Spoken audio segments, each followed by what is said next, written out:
How's it going, everybody? This is Joker, and today I will be reviewing the 2006 horror movie See No Evil, starring WWE superstar Kane. See No Evil is a movie about this guy named Jacob Goodnight who kills people he believes are sinners, and he thinks he can see their sins by looking into their eyes. So, he gouges them out and kills them. It is also the movie which started the May 19th storyline on WWE Raw, where Kane started going crazy anytime someone mentioned the date. But that's not what this is about. This is about the movie. So let's talk about the movie. At the start of the movie, we see two cops enter a house, and when they go in, they find many dead people, and they're all missing their eyes. Then they find a survivor who is also missing her eyes. Then they are attacked by Jacob, and one of those cops are killed, and the other one gets his hand chopped off. One who survived, however, was able to grab his gun and shoot Jacob in the head. Then a few years go by, and we're introduced to these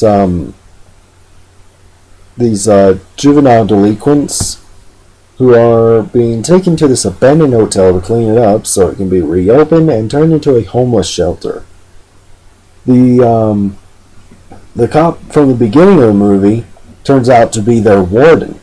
So, there's that. Just like pretty much every horror movie, we have, likable characters, and then we have characters who are just all around terrible people, and we really hope bad things happen to them, but either they don't, or they don't happen soon enough. But anyway,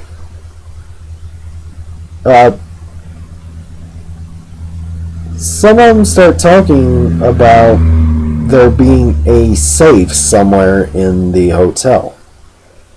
So a couple of them start to go look for it, but while they were looking for the room, Jacob attacks them.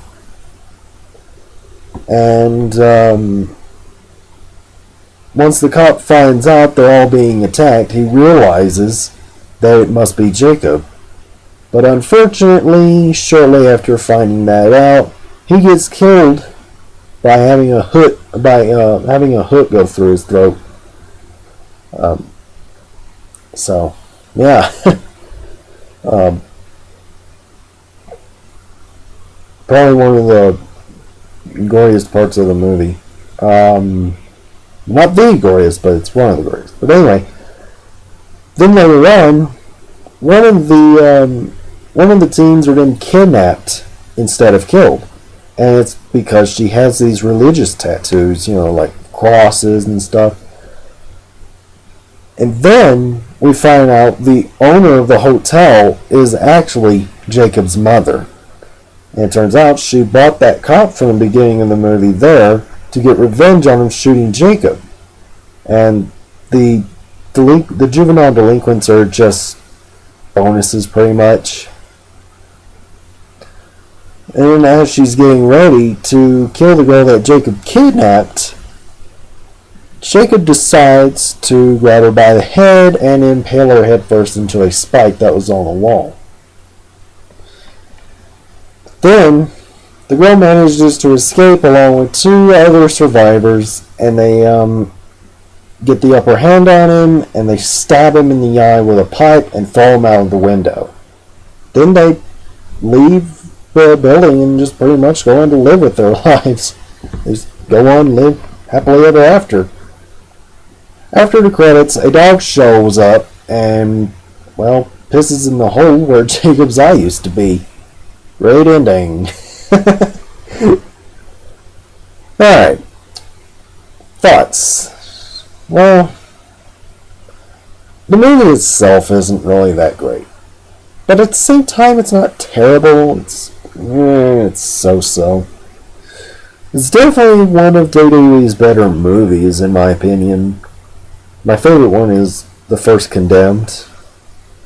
But maybe I'm just being biased because Kane's my favorite superstar. And I love horror movies, so whatever. And plus, the women in the movie were pretty hot, so there's that.